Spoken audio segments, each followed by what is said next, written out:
세월호가 침몰한 전남 진도 해상에서 이틀 넘게 대기만 하다 철수한 대형 바지선 현대 보령호의 관계자는 오늘 해양수산부 직원으로부터 황당한 전화를 받았습니다. 실종자 가족들이 네.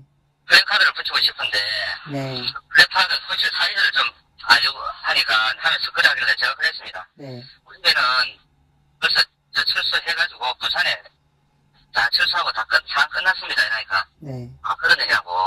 진도에서 걸려온 전화에 대해 이 관계자는 오마이TV와 한 통화에서 사고 현장 관련 상황조차 제대로 파악하지 못하는 정부의 무능한 시스템을 지적했습니다. 그런 걸 보면 아직까지 그런 정확한 보고 체계라든지 상황 파악이라든지 이런 부분들이 안 됐다고 볼 수 있겠죠. 그러니까 이런 전화가 아직도 오는 거죠. 지난 22일 새벽 진도 해상에 도착했지만 해경 측이 바지선 추가 투입이 필요 없다는 입장을 고수하면서 결국 아무것도 하지 못한 채 24일 오전 진도를 떠나 부산으로 되돌아온 현대 보령호. 처음부터 세월호 구조 작업에서 배제됐던 현대 보령호 측에 전화를 한 해수부 직원은 바지선에 잠수사 응원 플래카드를 걸기 위해 배의 크기를 알아보다가 순간적인 착각으로 전화를 했다고 해명했습니다.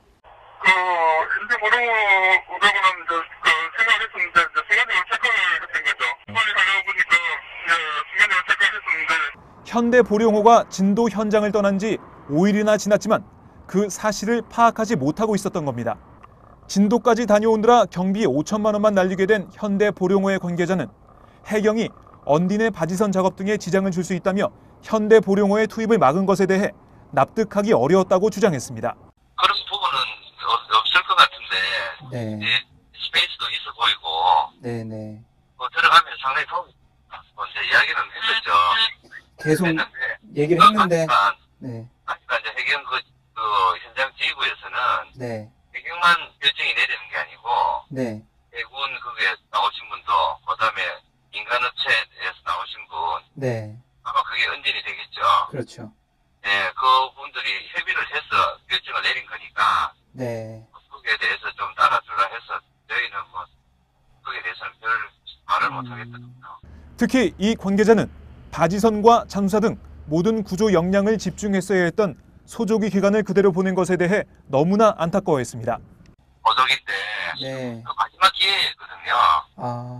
저희가 판단했을 때는 네. 몇 년간 그쪽에서 작업을 하던 사람들이기 때문에 네. 라이프들이 들어가서 작업을 할 수 있는 마지막 기회였습니다.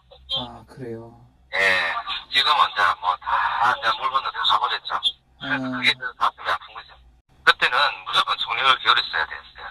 우리가 이 작업을 해보면 네. 소조기 때하고 날씨가 좋은 거하고 같이 받쳐줄 때가 거의 없어요. 네. 예, 그때는 정말 어쨌든 간에 하늘에서 내려준 기회였거든요. 네.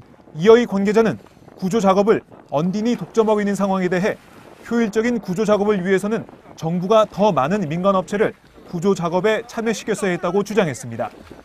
우리나라 보면 구조협회도 있고 네네네. 물론 언니도 구조협회에 그게 또 네. 한 파트지만 네. 그래도 한 2개 정도 좀 대표성을 가진 네. 전문성을 가진 민간업체가 참여를 했었으면 네. 좀 더 효과적인 어떤 아이디어가 나오지 않았겠느냐. 네. 세월호 침몰 사고 초기 대응에 실패했다는 비판을 받고 있는 박근혜 정부. 박 대통령은 해결책으로 국가안전처 카드를 꺼내 들었지만 기본적인 세월호 현장 선박 현황조차 소홀히 하는 상황에서 부처 신설이 무슨 도움이 될지 의문입니다. 오마이뉴스 박정호입니다.